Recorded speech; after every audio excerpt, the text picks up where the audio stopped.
Somente nesse silêncio é que as flores de lótus abrem suas pétalas. É importante lembrar que qualquer professor que diga que a concentração é meditação está cometendo um crime. Sem que se saiba que ele está enganando as pessoas, e enganando sobre um assunto tão fundamental. Ele é muito mais perigoso do que alguém que pode sair matando as pessoas. Ele está matando as pessoas de forma muito mais significativa e profunda. Ele está destruindo sua consciência, está destruindo sua possibilidade de abrir as portas de todos os mistérios que existem em seu ser. A concentração não tem nada a ver com a meditação. No entanto, foi dito às pessoas, pelos cristãos, pelos hindus, pelos muçulmanos, por todas as chamadas religiões organizadas, que se concentrassem em Deus, que se concentrassem em um determinado mantra, que se concentrassem na estátua de um Buda, mas que se concentrassem. E é bom lembrar que, se elas se concentram em um Deus hipotético, que ninguém nunca viu, ninguém nunca encontrou, para o qual não existe nenhuma prova, nenhuma evidência em lugar nenhum, você pode prosseguir concentrando-se em uma hipótese vazia, que não irá revelá-lo para si mesmo. A pessoa pode se concentrar em uma estátua feita pelo homem, fabricada por ele, e pode continuar a se concentrar, mas não achará nada que transforme seu ser. Ou pode se concentrar nas escrituras, em mantras, cânticos. Mas todos esses esforços são um exercício de total futilidade. É preciso ir além da mente. O caminho além da mente é muito simples, basta tornar-se um observador da mente, pois o ato de observar separa imediatamente a pessoa da coisa que ela observa. O indivíduo está assistindo a um filme e, uma coisa é certa, ele não é um ator no filme. Ao observar a estrada e a multidão que passa, uma coisa é certa, ele está parado à margem, não está na estrada, no meio da multidão. O que quer que ele veja, ele não é. No momento em que a pessoa começa a observar a mente, ocorre uma experiência extraordinária, um reconhecimento de que a pessoa não é a mente. Apenas esse pequeno reconhecimento de que eu não sou a mente é o começo da não-mente. O indivíduo transcendeu a multidão, as vozes, o caos da mente, e se moveu para os silêncios do coração. Aqui é a sua casa, seu ser eterno. Aqui está a sua existência essencial e imortal. Transcender a mente é toda a arte da meditação. Transcender a mente é toda a arte da meditação, e o Oriente devotou praticamente 10.000 anos a um único propósito, com toda a sua inteligência e genialidade, descobrir como transcender a mente e os seus condicionamentos. Todo esse esforço de 10.000 anos culminou no aperfeiçoamento do método de meditação. Em uma única palavra, meditação significa observar a mente, testemunhar a mente. Se a pessoa puder testemunhar a mente, apenas olhando para ela em silêncio, sem nenhuma justificativa, sem nenhuma apreciação, sem nenhuma condenação, sem qualquer julgamento, a favor ou contra, simplesmente observando como se ela não tivesse nada a ver com isso. Trata-se, apenas, do tráfego que passa pela mente. Fique à margem e observe. E o milagre da meditação é que basta observá-la para que ela desapareça pouco a pouco. Quando a mente desaparece, a pessoa vem para a última porta, que é muito frágil, e que também não é poluída pela sociedade, o seu coração. Na verdade, seu coração imediatamente lhe dá um caminho.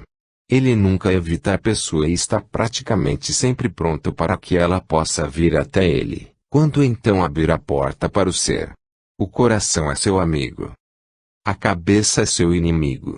O corpo é seu amigo, o coração é seu amigo, mas exatamente entre os dois encontra-se o inimigo, como um Himalaia, uma grande parede formada por montanhas. Mas pode ser atravessada por um método simples. Gautama Buda chamou o método de Vipassana e Patanjali chamou o método de Dhyan. E a palavra sânscrita Dhyan tornou-se Shan na China e Zen no Japão. Mas é a mesma palavra. Em inglês e alemão, não existe nenhum equivalente exato para Zen, Dhyan ou Shan. Usa-se, arbitrariamente, a palavra meditação. Mas é importante saber que, qualquer que seja o significado dado à palavra meditação nos dicionários, não é o significado que estou usando. Todos os dicionários vão dizer que a meditação significa pensar sobre algo. Sempre que digo a uma mente ocidental medite, a pergunta imediata é, sobre o quê? A razão é que, no Ocidente, a meditação nunca se desenvolve até o nível em que Jian Shaozen foi desenvolvido no Oriente. A meditação significa, simplesmente, consciência, e não pensar sobre algo ou concentrar-se em algo ou contemplar algo. A palavra ocidental está sempre relacionada a alguma coisa. A meditação como a estou usando significa, simplesmente, um estado de consciência. Assim como um espelho. Será que o espelho está tentando se concentrar em algo? Qualquer coisa que se coloque diante dele é refletida, mas o espelho não está preocupado. Se for uma mulher bonita que aparece na frente dele ou uma mulher feia que aparece na frente dele, e absolutamente indiferente, trata-se de uma fonte simples reflexiva. A meditação é apenas uma consciência reflexiva. A pessoa simplesmente observa qualquer coisa que apareça diante dela. E através dessa simples observação a mente desaparece. Já se ouviu falar sobre milagres, mas esse é o único milagre. Todos os outros milagres são simplesmente histórias. Jesus andando sobre a água ou transformando a água em vinho ou fazendo gente morta voltar à vida. Todas são belas histórias. Se elas são compreendidas de forma simbólica, têm grande significado. No entanto, insistir que são fatos históricos é simplesmente estupidez. Em termos simbólicos, são belas histórias. Em termos simbólicos, todo mestre no mundo está trazendo pessoas que estão mortas de volta à vida. O que estou fazendo aqui? Puxando pessoas para fora de seus túmulos. E Jesus tirou Lázaro depois de ele ter morrido 4 dias antes. Venho puxando para fora pessoas que estão mortas há anos, em prol da vida. E, em função de terem vivido por tanto tempo em seus túmulos, elas relutam muito em sair. Elas colocam toda a sua resistência. O que você está fazendo? Esta é a nossa casa. Vivemos aqui em paz, não nos perturbe. Simbolicamente, está certo, todo mestre está tentando dar ao homem uma nova vida. Da forma como ele está, não está realmente vivo. Está apenas vegetando. Se os milagres forem interpretados como metáforas, eles têm uma beleza. Lembro-me de uma história estranha em que cristãos tinham abandonado completamente suas escrituras. Mas ela existe na literatura sufi. A história sufi sobre Jesus conta o seguinte. Jesus está chegando a uma cidade e, logo que a adentra, reconhece um determinado homem. Ele era cego, e Jesus curara seus olhos. Esse homem está correndo atrás de uma prostituta. Jesus detém o homem e lhe pergunta: Você se lembra de mim? Sim, lembro-me de você e nunca poderei perdoá-lo. Eu era cego e estava muito feliz, porque nunca tinha visto nenhuma beleza. Você me deu visão. Agora, me diga, o que devo fazer com estes olhos? Estes olhos são atraídos para mulheres bonitas, disse o homem. Jesus não conseguia acreditar. Ele ficou surpreso e chocado, e disse, pensei que eu tivesse prestado um grande serviço a esse homem, e ele está bravo. Ele está dizendo, antes de você me dar visão eu nunca pensei nas mulheres, nunca pensei que havia prostitutas. No entanto, desde que você me deu visão, você me destruiu. Jesus, sem dizer nada, deixa o homem, não há nada a dizer. E logo encontra um outro homem, deitado na sarjeta, falando toda espécie de coisas sem sentido, completamente bêbado. Jesus tira da sarjeta e reconhece-o, ele curar as pernas dele. Mas agora o homem está se sentindo um pouco inseguro de si mesmo. Você me conhece? Pergunta Jesus. Sim, conheço você. Embora eu esteja bêbado, não consigo perdoá-lo. Foi você que perturbou a minha vida tranquila. Sem conseguir andar, eu não podia ir a lugar algum. Eu era uma pessoa tranquila, sem briga, sem jogo de azar, sem amigos, sem idas ao bar. Você me deu o movimento das pernas e, desde então, não encontrei um único momento de tranquilidade, de sentar em silêncio. Estou correndo atrás disso, atrás daquilo e, no final, me canso e fico bêbado. E você pode ver o que está acontecendo comigo. Você é responsável pela minha situação. Você deveria ter me dito de antemão que, ao ter as pernas, todos esses problemas iriam surgir. Você não me avisou. Você simplesmente me curou, sem nem mesmo pedir minha permissão. Jesus ficou tão assustado que não foi mais adiante, e saiu da cidade. Ele disse: nunca se sabe que tipo de gente vou encontrar. Porém, quando estava saindo da cidade, ele viu um homem tentando se enforcar em uma árvore. Espere, o que você está fazendo? Perguntou Jesus. Mais uma vez você veio. Eu estava morto e você me forçou a viver novamente. Agora não tenho emprego. Minha esposa me deixou, porque acha que um homem que morreu não pode reviver. Ela acha que sou um fantasma. Ninguém quer me encontrar. Os amigos simplesmente não me reconhecem. Entro na cidade e as pessoas não olham para mim. Agora, o que você quer que eu faça? E, mais uma vez, quando estou para me enforcar, você está aqui. Que tipo de vingança é essa? Não pode me deixar em paz. Agora não posso nem me enforcar. Uma vez eu estava morto e você me reviveu, e se eu me enforcar, você vai me reviver de novo. Você é tão empenhado em fazer milagres que nem mesmo se importa com quem são as pessoas que sofrem com seus milagres, disse o homem. Quando ouvi essa história, eu adorei. Todo cristão deveria conhecê-la. Não há milagre, exceto um, e esse é o milagre da meditação, que leva as pessoas para longe da mente. E o coração sempre o acolhe. Está sempre pronto para lhe dar um caminho, para guiá-lo para o seu ser. E o ser é a sua plenitude, é o seu bem-estar supremo. A meditação nada mais é do que um artifício.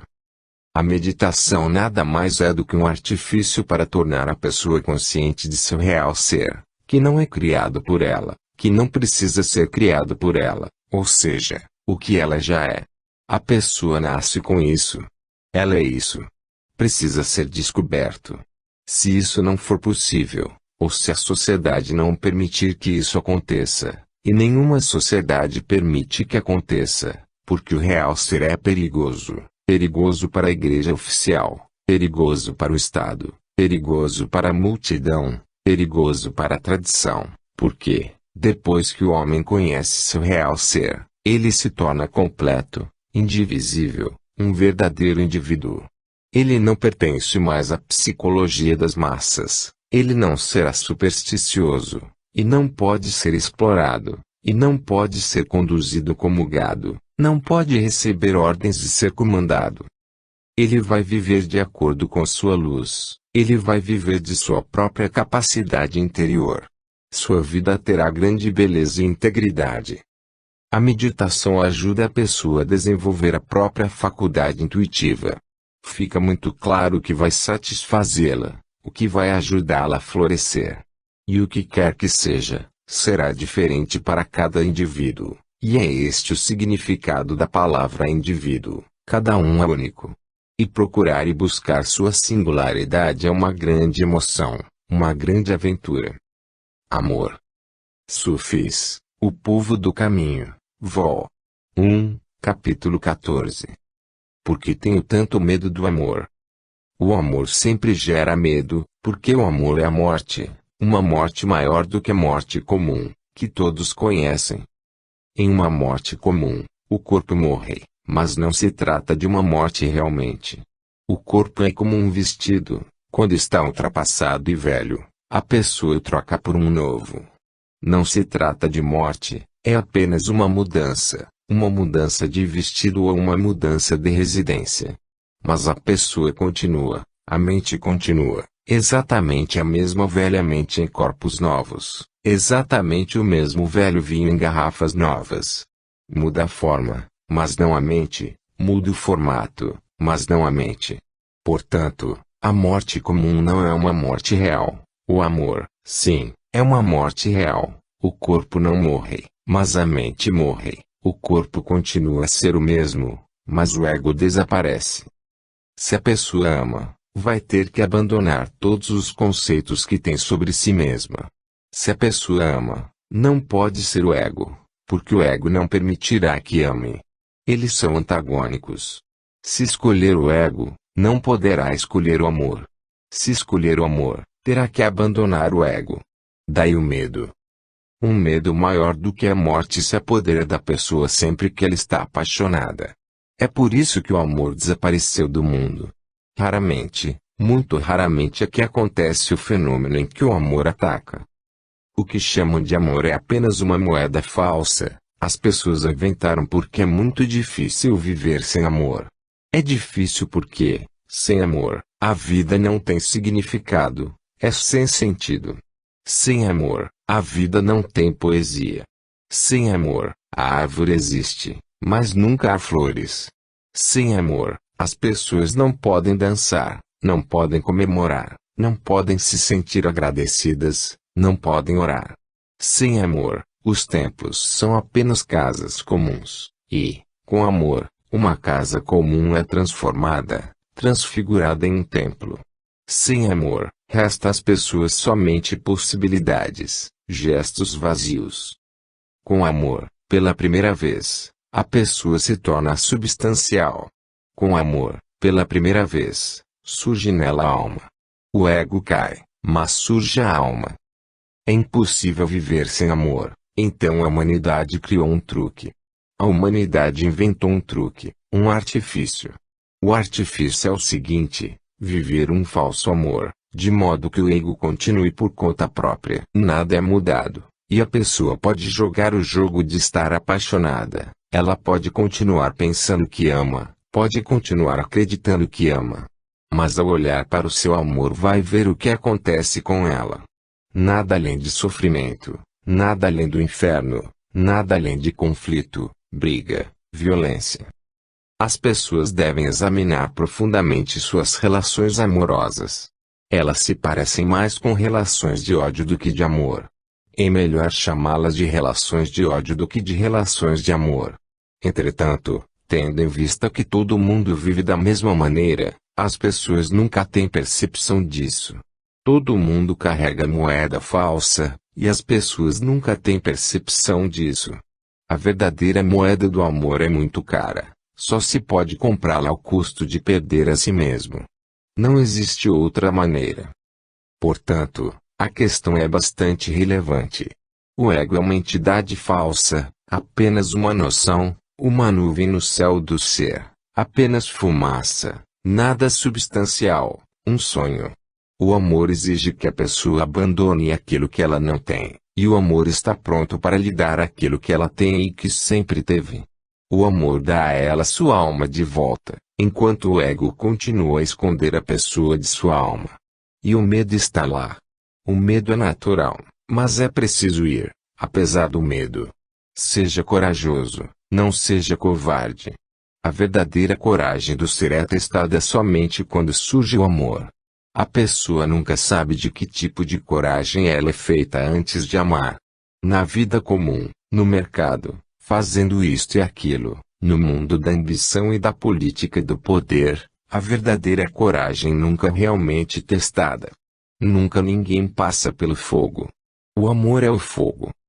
Porque o amor é tão doloroso. O amor é doloroso porque gera o caminho para a felicidade. O amor é doloroso porque ele transforma. O amor é mutação. Cada transformação vai ser dolorosa, porque o velho tem de ser deixado para poder vir o novo. O velho é familiar, seguro, estável. O novo é absolutamente desconhecido. A pessoa estará se movendo em um oceano inexplorado. Não se pode usar a mente com o novo, ao passo que, com o velho, a mente é hábil. A mente pode funcionar somente com o velho, com o novo. a mente é completamente inútil. Consequentemente, surge o medo e, ao deixar o velho, o confortável, o mundo seguro, o mundo de conveniência, surge a dor. E a mesma dor que a criança sente quando sai do útero da mãe. E a mesma dor que o pássaro sente quando sai do ovo. E a mesma dor que o pássaro vai sentir quando tentar voar pela primeira vez. O medo do desconhecido, a segurança do conhecido, a insegurança do desconhecido e a imprevisibilidade do desconhecido fazem com que a pessoa fique muito assustada. E como a transformação vai ser do ser para um estado de não ser, a agonia é muito profunda. Mas não se pode ter êxtase sem passar pela agonia. Se o ouro quer ser purificado, tem que passar pelo fogo. O amor é fogo. É por causa da dor do amor que milhões de pessoas vivem uma vida sem amor. Elas também sofrem, e seu sofrimento é inútil.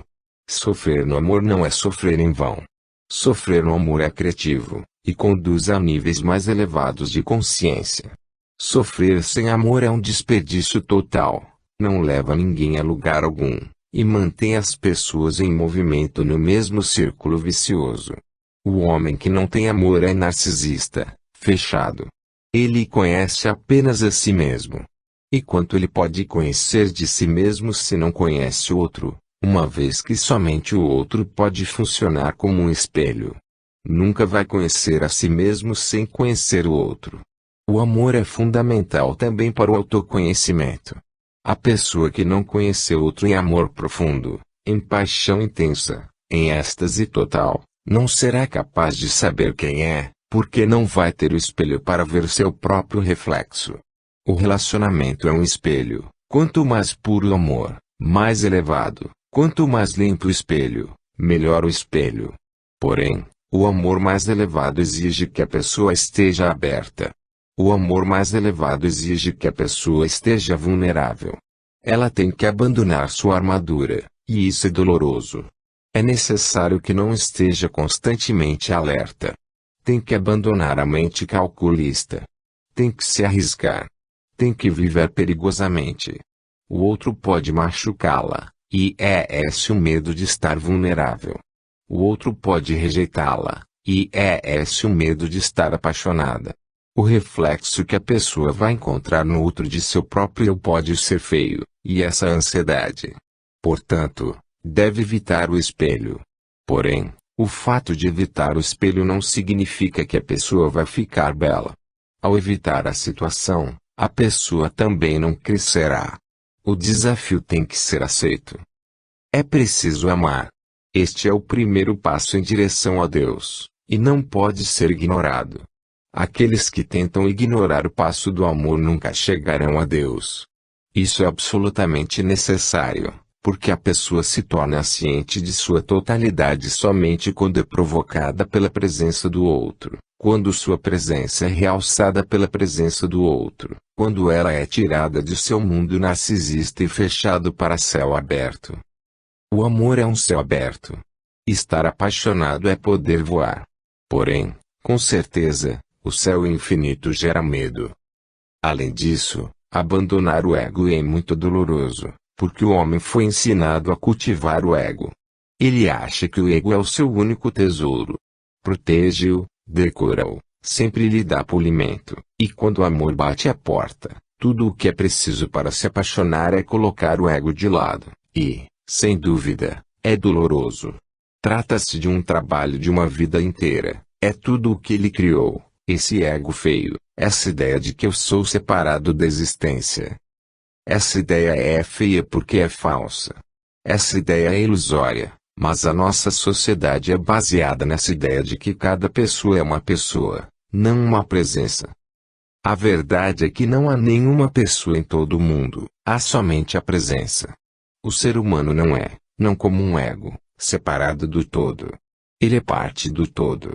O todo penetra nele, o todo respira nele, pulsa nele, o todo é sua vida. O amor dá ao homem a primeira experiência de estar em sintonia com algo que não é o seu ego. O amor lhe dá a primeira lição de que é possível entrar em harmonia com alguém que nunca fez parte do seu ego. se pode estar em harmonia com uma mulher, se pode estar em harmonia com um amigo, com um homem, se pode estar em harmonia com seus filhos ou com a mãe, porque não pode estar em harmonia com todos os seres humanos. E se estar em harmonia com uma única pessoa lhe dá tanta alegria, qual será o resultado se estiver em harmonia com todos os seres humanos? E se pode estar em harmonia com todos os seres humanos, por que não pode ficar em harmonia com animais, pássaros e árvores? Daí, então, um passo leva a outro. O amor é uma escada. Começa com uma pessoa e termina com a totalidade. O amor é o princípio, Deus é o fim. Ter medo do amor, ter medo das dores crescentes do amor, é permanecer fechado em uma cela escura. O homem moderno está vivendo em uma cela escura, e isso é narcisista. O narcisismo é a maior obsessão da mente moderna. E depois há problemas, problemas que não têm sentido. Há problemas que são criativos, uma vez que levam a pessoa à consciência mais elevada. Há problemas que não a levam a lugar nenhum, simplesmente a mantém presa, simplesmente a mantém em sua velha bagunça. O amor gera problemas. Esses problemas podem ser evitados, evitando-se o amor. Mas esses são problemas muito essenciais. É preciso que eles sejam enfrentados, encarados, é preciso que sejam vivenciados, é necessário que se passe por eles e que se vá além. E para se ir além é preciso passar por eles. O amor é a única coisa que vale a pena. Tudo mais é secundário. Se ajudar o amor, é bom. Tudo mais é apenas um meio, enquanto o amor é o fim. Portanto, qualquer que seja a dor, permita-se amar. Se a pessoa não se permite amar, assim como muita gente, ela fica presa consigo mesma. Consequentemente, sua vida não é uma peregrinação, sua vida não é um rio que segue para o oceano, pelo contrário, sua vida é uma poça suja com água parada, e logo não haverá nada além de sujeira e lama.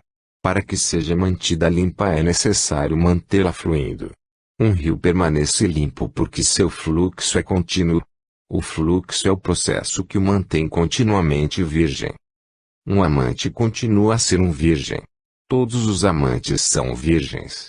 As pessoas que não amam não podem continuar virgens, e, portanto, tornam-se dormentes, estagnadas, e começam a feder, mais cedo ou mais tarde, na verdade, mais cedo do que mais tarde, pois não tem para onde ir. A vida delas está morta. É onde o homem moderno encontra a si mesmo e, por causa disso, todos os tipos de neurose, todos os tipos de loucura tornaram-se galopantes. A doença psicológica tomou proporções epidêmicas. Não é mais apenas um punhado de indivíduos psicologicamente doentes. A verdade é que a Terra inteira se tornou um hospício. A humanidade toda está sofrendo de uma espécie de neurose. E essa neurose é proveniente da estagnação narcisista do homem. Todo mundo está preso na própria ilusão de ter um eu separado, e é por isso que as pessoas enlouquecem. E essa loucura é sem sentido, improdutiva, sem criatividade. Ou as pessoas começam a cometer suicídio. Esses suicídios também são improdutivos, sem criatividade. Não se pode cometer suicídio tomando veneno, pulando de um penhasco ou atirando em si mesmo, mas é possível cometer um suicídio que passe por um processo muito lento, e é isso que acontece. Poucas pessoas cometem suicídio de repente. Outras se decidem por um suicídio lento, e morrem aos poucos, bem devagar. Mas a tendência a se tornar suicida virou quase um fenômeno universal.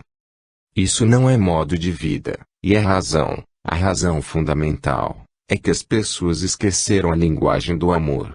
Não são mais corajosas o suficiente para entrar nessa aventura chamada amor. Por isso, as pessoas estão interessadas em sexo, porque o sexo não é arriscado. É momentâneo, a pessoa não se envolve. O amor é envolvimento, é compromisso. Não é momentâneo. Depois que cria raízes, pode ser para sempre. Pode ser um envolvimento para toda a vida. O amor precisa de intimidade, E somente quando a pessoa é íntima é que o outro realmente se torna um espelho. Quando se encontra sexualmente com o parceiro, mulher ou homem a pessoa não se uniu a ele. Na verdade, ela evitou a alma do outro. Ela apenas usou o corpo e fugiu, e o outro também usou o corpo dela e fugiu. Eles nunca se tornaram íntimos o suficiente para revelar seus rostos originais um para o outro. O amor é o maior Koanzen. É doloroso, mas não deve ser evitado. Aquele que o evita terá evitado a maior oportunidade de crescer. É preciso entrar no amor, sofrer de amor, porque, por meio do sofrimento, vem um grande êxtase. Sim, há agonia, mas é a partir da agonia que nasce o êxtase.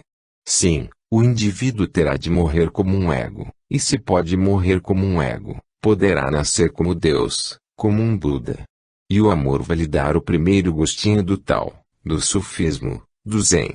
O amor dará a você a primeira prova de que Deus existe, de que a vida não é sem sentido.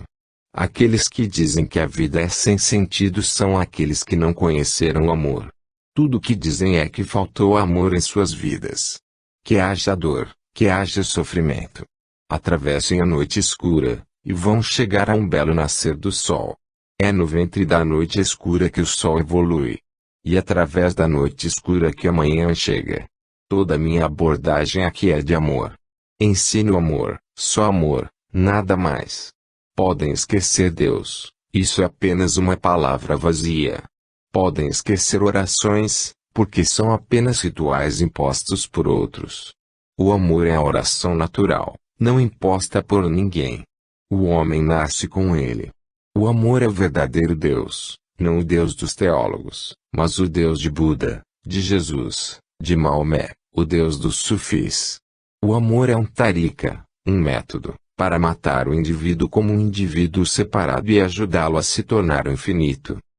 É preciso que o homem desapareça como uma gota de orvalho e transforme-se no oceano, mas terá que passar pela porta do amor. E, com certeza, quando ele começa a desaparecer como uma gota de orvalho, após ter vivido tanto tempo como uma gota de orvalho, dói, porque provavelmente ele pensou, sou isso, e agora isso está acontecendo. Estou morrendo. Ele não está morrendo, o que está morrendo é apenas uma ilusão. Ele se identificou com a ilusão, é verdade, mas a ilusão ainda é uma ilusão. E apenas quando a ilusão se for é que ele será capaz de ver quem ele é. E essa revelação leva-o para o pico supremo de alegria, de felicidade, de celebração. Será que você poderia falar sobre a diferença entre o amor saudável por si mesmo e o orgulho egoísta? Há uma grande diferença entre os dois, apesar de ambos serem muito parecidos. O amor saudável por si mesmo é de grande valor religioso. A pessoa que não se ama não será capaz de amar ninguém, jamais. A primeira onda de amor tem que subir no seu coração. Se não subiu para você mesmo, não poderá subir para ninguém mais, porque todo mundo está mais distante de você. É como jogar uma pedra em um lago sereno. As primeiras ondas vão surgir em torno da pedra e, depois, vão se espalhar para as margens. A primeira onda de amor tem que estar em torno da própria pessoa. Ela tem que amar o próprio corpo, tem que amar a própria alma, tem que amar sua totalidade. E isso é natural, do contrário, a pessoa não seria capaz de sobreviver. E isso é belo, porque há em beleza. A pessoa que se ama torna-se graciosa, elegante. A pessoa que se ama está sujeita a se tornar mais silenciosa, mais meditativa, mais devota do que aquela que não ama a si mesma. Se ela não ama a sua casa, não vai limpá-la. Se ela não ama a sua casa, não vai pintá-la. Se ela não ama a sua casa, não vai cercá-la com um belo jardim com um lago cheio de lótus. Se ela se ama, irá criar um jardim em torno de si.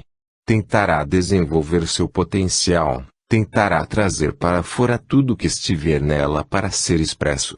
Se ela se ama, vai continuar regando a si mesma, vai continuar nutrindo a si mesma. E ao amar a si mesma vai se surpreender, os outros vão amá-la. Ninguém ama uma pessoa que não se ama. Se ela não pode nem amar a si mesma, quem é que irá se dar o trabalho de amá-la? E a pessoa que não se ama não pode ficar neutra. Vale lembrar que na vida não há neutralidade. O homem que não ama, odeia, e terá que odiar, pois a vida não conhece a neutralidade. A vida é sempre uma escolha. Se não ama, não quer dizer que ele simplesmente permaneça naquele estado de não amar. Não, ele vai odiar. E a pessoa que se odeia se torna destrutiva. E a pessoa que se odeia odiará todo mundo, vai ser muito irritadiço e violento e sentirá raiva constantemente.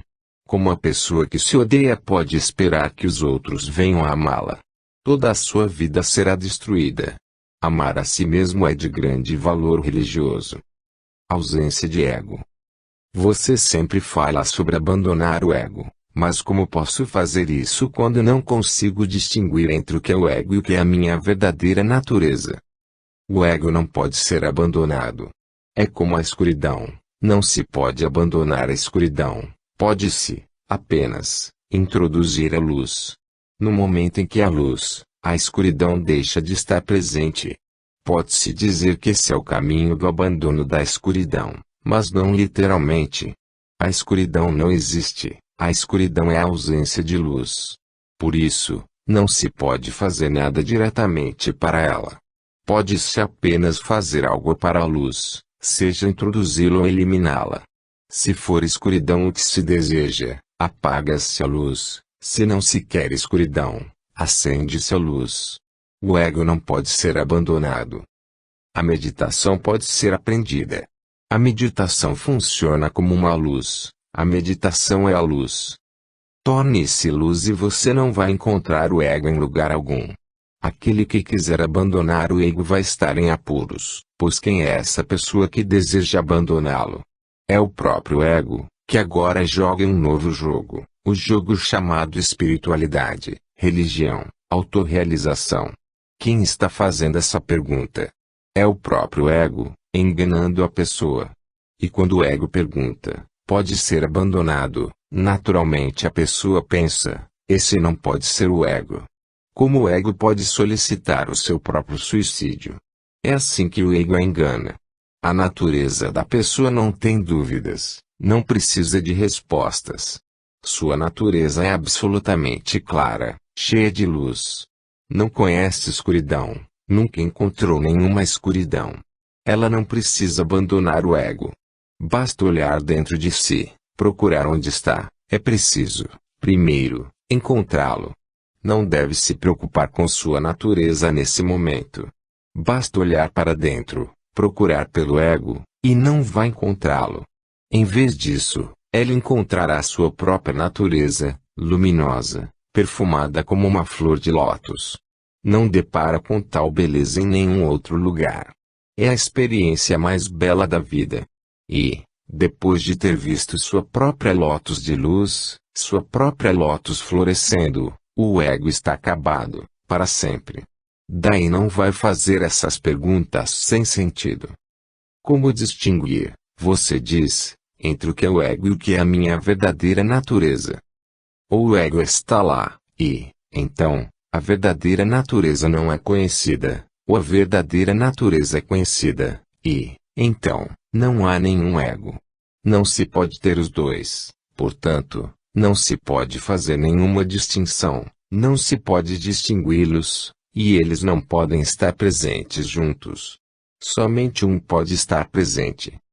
Neste exato momento a pessoa que fez a pergunta é toda ego, portanto, não se preocupe em fazer distinção. Se não houvesse ego, a pergunta não teria surgido. A natureza não conhece dúvidas, a natureza é êxtase, não um problema. Sinto que mediante o desenvolvimento de uma postura de resistência em relação às dificuldades tornei-me resignado em muitas coisas na vida. Essa resignação parece um peso que empurra o meu esforço para me tornar mais vivo na meditação. Isso quer dizer que suprimi o meu ego e que devo encontrá-lo novamente antes que eu possa realmente me livrar dele. Um dos maiores problemas. Vai parecer muito paradoxal, mas isso é verdade. Antes que seja possível livrar-se do ego é preciso alcançá-lo. Apenas uma fruta madura cai no chão. O amadurecimento é tudo. Um ego imaturo não pode ser jogado, não pode ser destruído. E se lutar com um ego imaturo para destruí-lo e dissolvê-lo, todo o esforço terá sido em vão. Em vez de destruí-lo, vai encontrá-lo mais fortalecido, sob novas formas, sutis. Isso é algo básico a ser entendido. O ego deve chegar a um pico, deve ser forte, deve ter atingido uma integridade, e somente depois é possível dissolvê-lo. Um ego fraco não pode ser dissolvido. E isso se torna um problema. No Oriente, todas as religiões pregam a ausência de ego. Portanto, no Oriente, todo mundo é contra o ego desde o princípio. Devido a essa postura, o ego nunca se torna forte, nunca chega a um ponto de integração a partir do qual pode ser descartado. Nunca está maduro. Portanto, no Oriente, é muito difícil dissolver o ego, quase impossível. No Ocidente, toda a tradição ocidental de religião e psicologia propõe, prega, convence as pessoas a terem egos fortes, porque, se não tiverem um ego forte, como podem sobreviver? A vida é uma luta, e se a pessoa é desprovida de ego, ela será destruída. Depois, quem vai resistir? Quem vai lutar? Quem vai competir? E a vida é uma contínua competição. A psicologia ocidental diz, alcance o ego, seja forte nele. Mas, no Ocidente, é muito fácil dissolver o ego. Portanto, sempre que um buscador ocidental chegar a um entendimento de que o ego é o problema, ele pode dissolvê-lo com facilidade, com mais facilidade do que qualquer buscador oriental. Este é o paradoxo. No Ocidente, o ego é ensinado, enquanto no Oriente ensina-se a ausência de ego. No entanto, no Ocidente, é fácil dissolver o ego, enquanto no Oriente é muito difícil. Esta vai ser uma tarefa difícil para as pessoas. Primeiro, alcançar o ego e, depois, livrar-se dele, porque só é possível livrar-se de algo que se possui. Se a pessoa não possui, como pode perdê-lo? Só pode ser pobre, se for rica. Se não for rica, sua pobreza não pode ter aquela beleza que Jesus prega, seja pobre de espírito. Sua pobreza não poderá ter aquele significado que teve para Gautama Buda quando ele se tornou um mendigo.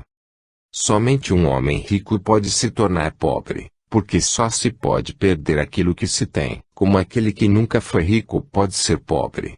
Essa pobreza será apenas superficial, nunca pode ser do espírito.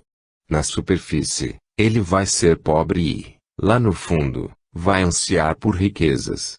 Seu espírito ansiará por riquezas, será uma ambição, um desejo constante de alcançar riquezas. Ele será pobre apenas superficialmente. E pode até mesmo se consolar dizendo que a pobreza é boa. Mas não pode ser pobre, pois apenas um homem rico, um homem realmente rico, pode ser pobre. Apenas ter riquezas não é suficiente para ser realmente rico. A pessoa ainda pode ser pobre. Se a ambição ainda estiver lá, ela é pobre. O que ela possui não é a questão. Se ela tem o suficiente, consequentemente, o desejo desaparece. Quando se tem riquezas o bastante, o desejo desaparece. O desaparecimento do desejo é o critério da condição de já estar suficiente. Com isso, a pessoa é rica e, consequentemente, pode abandonar o desejo e tornar-se um mendigo, como Buda. E então sua pobreza é rica, sua pobreza tem um reino próprio. E o mesmo acontece com tudo. Upanishads, Lao Tzu, Jesus ou Buda, todos ensinam que o conhecimento é inútil. Apenas obter cada vez mais conhecimento não é de muita ajuda. Não só não é de muita ajuda, como também pode se tornar uma barreira. O conhecimento não é necessário, mas isso não significa que o homem deva permanecer ignorante. Sua ignorância não será real. A ignorância é atingida quando o indivíduo reúne o suficiente de conhecimento e o descarta. Daí a pessoa se torna ignorante de fato, como Sócrates, que pôde dizer: só sei uma coisa, é que nada sei. Esse conhecimento, ou essa ignorância, chame-a como quiser é totalmente diferente, a qualidade é diferente, a dimensão mudou. Se a pessoa é simplesmente ignorante porque nunca alcançou qualquer conhecimento, sua ignorância não pode ser sábia, não pode ter sabedoria, ela é apenas ausente de conhecimento. E o anseio vai estar no interior, como adquirir mais conhecimento, como adquirir mais informações. Quando a pessoa sabe muito, ou seja, conhece as escrituras, conhece o passado, a tradição, sabe tudo o que é possível saber, de repente, torna-se consciente da futilidade de tudo isso, de repente, torna-se consciente de que isso não é conhecimento. Isso é emprestado. Esta não é a sua própria experiência existencial, isso não é o que ela veio a conhecer. Outros podem tê-la conhecido, e a pessoa simplesmente a coletou. A compilação feita por ela é mecânica. Não surgiu a partir da pessoa, não representa um crescimento. É só o lixo coletado de outras portas, emprestado, morto. É bom lembrar que o conhecimento é vivo apenas quando a pessoa conhece, quando se trata de sua experiência direta e imediata. Porém, quando fica sabendo a partir dos outros, trata-se apenas de memória, não de conhecimento. A memória é morta. Quando a pessoa reúne muito, como, por exemplo, as riquezas do conhecimento, as escrituras, tudo em seu entorno, bibliotecas condensadas em sua mente, e, então, torna-se consciente de que está só carregando o fardo dos outros, e de que nada lhe pertence, de que ela própria não conheceu, ela pode descartar todo esse conhecimento. A partir desse descarte, surge um novo tipo de ignorância dentro dela. Essa ignorância não é a ignorância do ignorante, e a ignorância do homem sábio, da sabedoria. Somente um homem sábio pode dizer: eu não sei. Porém, ao dizer eu não sei, ele não tem anseio por conhecimento, ele simplesmente constata um fato. E quando consegue dizer de coração aberto eu não sei, nesse exato momento seus olhos se abrem, as portas do conhecimento estão abertas. Nesse exato momento, quando consegue dizer com sua totalidade eu não sei, ele se tornou capaz de obter conhecimento. Essa ignorância é linda, mas é alcançada através do conhecimento. É a pobreza alcançada através da riqueza. E o mesmo acontece com o ego, você só pode perdê-lo se o possuir. Quando o Buda desce de seu trono, torna-se um mendigo. O que é a necessidade para Buda? Ele era um rei, subiu ao trono, estava no auge de seu ego. Qual será o motivo para essa descida extrema, do palácio para as ruas, para se tornar um mendigo? No entanto, Buda tem uma beleza em sua mendicância. A terra nunca conheceu um mendigo tão bonito, um mendigo tão rico, um mendigo tão majestoso, como um imperador. O que aconteceu quando ele desceu de seu trono? Ele desceu de seu ego. Os tronos não são nada além de símbolos, símbolos do ego, do poder, do prestígio, do status. Ele desceu e depois ocorreu a ausência de ego. Essa ausência de ego não é humildade, essa ausência de ego não é modéstia. É possível encontrar muitas pessoas humildes, mas sob a humildade delas funciona o ego sutis. Dizem que, uma vez, Diógenes foi visitar Sócrates. Ele vivia como um mendigo, e usava sempre roupas sujas com muitos remendos e buracos. Mesmo que o presenteassem com um traje novo, ele não usava. Primeiro, deixava a peça ficar suja, velha, rasgada, e só depois passava a usá-la. Ao visitar Sócrates, ele começou a falar sobre a ausência de ego. Porém, os olhos penetrantes de Sócrates devem ter percebido que aquele homem não era um homem sem ego. O modo como falava sobre modéstia era muito egóico. Dizem que Sócrates lhe disse, por meio de suas roupas sujas, pelos buracos de seus trajes, não posso ver nada além do ego. Você fala de modéstia, Mas essa conversa vem de um centro profundo do ego. Isso vai acontecer. É assim que ocorre a hipocrisia. A pessoa tem ego, esconde-o através do oposto e, assim, torna-se humilde superficialmente. Essa humildade superficial não consegue enganar ninguém. A pessoa pode enganar a si mesma, mas não consegue enganar todo mundo. Seu ego continua à espreita, a partir dos buracos das vestimentas sujas. O ego está sempre presente. Esse é um auto-engano, nada mais. Ninguém mais é enganado. Isso acontece se a pessoa começa a descartar o ego imaturo. O que eu ensino vai parecer contraditório, mas é a verdade da vida. A contradição é inerente à vida. Ensino as pessoas a serem egocêntricas, para que possam se tornar pessoas sem ego. Ensino as pessoas a serem egocêntricas perfeitas. Não se deve esconder o egoísmo, pois, do contrário, vai surgir a hipocrisia. E não se deve lutar com o fenômeno imaturo. Deixem-no amadurecer, ajudem-no. Levem-no para o auge. Não tenham medo, não há nada a temer. É assim que se percebe a agonia do ego. Quando chegarem ao seu auge, não vão precisar de um Buda ou de mim para lhes dizer que o ego é o inferno. As pessoas vão saber disso, porque o auge do ego será o pico das experiências infernais delas, será um pesadelo. E, depois, não há necessidade de ninguém dizer-lhes, largue isso. Vai ser difícil prosseguir. Só se alcança o conhecimento por meio do sofrimento. Não se pode jogar nada fora só pelo argumento lógico. Pode-se jogar algo fora somente quando isso se tornou tão doloroso que não pode mais ser carregado. Se o ego ainda não se tornou tão doloroso, então pode ser carregado. É natural. Não posso persuadir a pessoa a abandoná-lo. Mesmo que ela se convença, vai escondê-lo. Isso é tudo. Nada maturo pode ser jogado fora. A fruta verde se apega à árvore e a árvore se apega à fruta verde. Se ela for forçada a se separar, será deixada para trás uma ferida. Essa cicatriz permanecerá, a ferida ficará para sempre verde e ela vai sempre se sentir magoada. É importante lembrar que tudo tem um tempo para crescer, para ficar maduro, para cair na terra e se dissolver. O ego também tem um tempo. Ele precisa ficar maduro. Portanto, ninguém deve ter medo de ser egocêntrico. Todas as pessoas são, caso contrário, todos teriam desaparecido há muito tempo.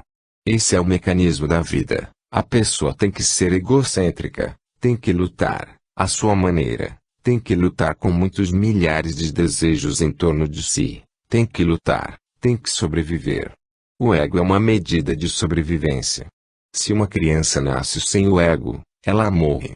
Ela não pode sobreviver, é impossível, pois, se tiver fome, não vai sentir estou com fome. Sentirá que há fome, mas não relacionada a ela. Quando a fome é sentida, a criança sente estou com fome, e começa a chorar e a se esforçar para ser alimentada. A criança cresce através do crescimento do seu ego. Então, para mim, o ego faz parte do crescimento natural. Mas isso não significa que o ser humano tem que permanecer com o ego para sempre. É um crescimento natural e, depois, há um segundo passo, quando ele tem de ser descartado. Isso também é natural. No entanto, o segundo passo só pode ser dado quando o primeiro tiver chegado ao seu auge, ao clímax, quando o primeiro passo tiver chegado ao seu pico. Por isso, ensino os dois, ou seja, ensino o egocentrismo e ensino a ausência de ego. O homem precisa, primeiro, ser egocêntrico, perfeitamente egocêntrico, egocêntrico absoluto, como se toda a existência existisse para ele e ele fosse o centro, como se todas as estrelas girassem em torno dele e o sol nascesse para ele, como se tudo existisse para ele, só para ajudá-lo a estar aqui.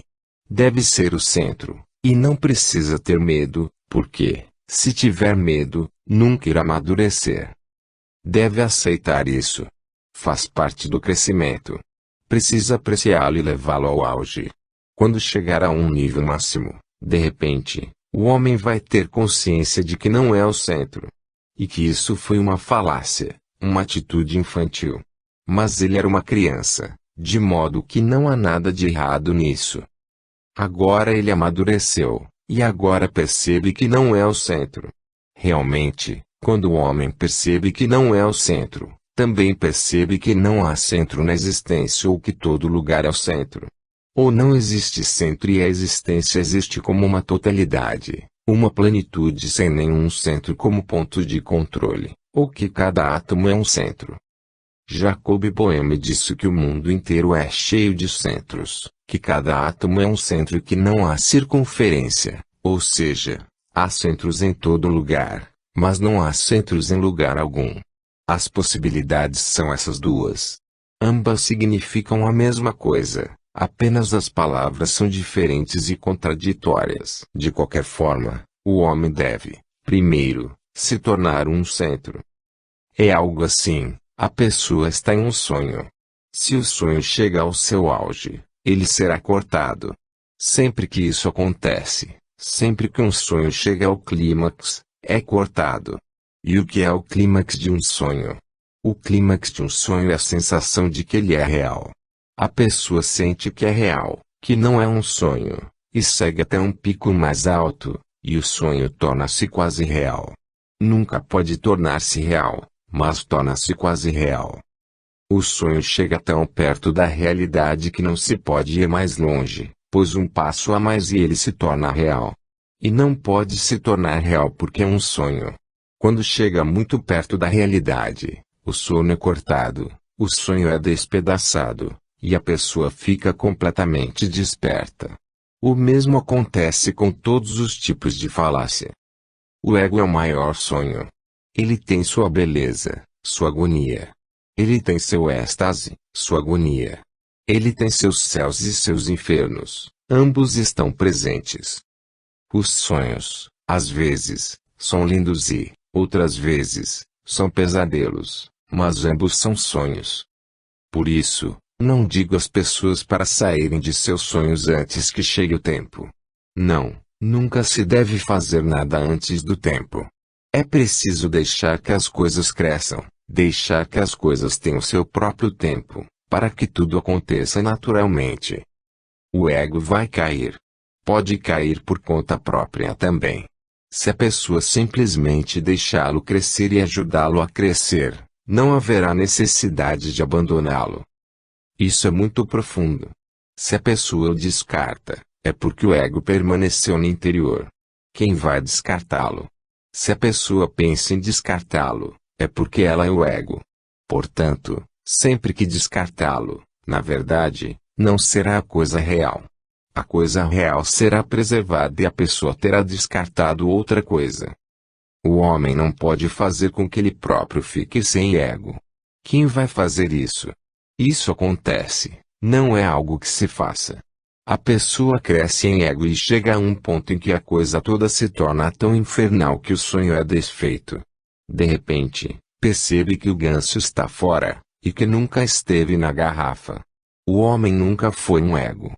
Foi apenas um sonho em seu entorno. Digo que é um sonho necessário, de modo que não condeno, pois é uma parte necessária do crescimento. Na vida tudo é necessário. Nada é desnecessário, nada pode ser desnecessário. O que quer que tenha acontecido, teve que acontecer. O que quer que esteja acontecendo, está acontecendo por causa de determinadas causas profundas. O homem precisa disso para que possa permanecer na falácia. Trata-se, apenas, de um casulo que auxilia, protege, ajuda a sobreviver. Não é preciso ficar no casulo para sempre. Quando estiver preparado, basta quebrar o casulo e sair. O ego é a casca do ovo que protege a pessoa. Mas quando estiver pronta, ela deve quebrar a casca e sair do ovo. O ego é a casca. Mas espere. Ter pressa não será de muita ajuda. A pressa não vai ajudar, pode, inclusive, atrapalhar. É preciso dar um tempo e não condená-lo, pois quem vai condená-lo? Vá até os chamados santos, aqueles que falam de modéstia, humildade, e olhe em seus olhos, Ninguém encontrará egos tão refinados em nenhum outro lugar. Agora seus egos receberam o manto da religião, da yoga, da santidade, mas o ego está presente. Eles podem não reunir riquezas, mas podem reunir seguidores,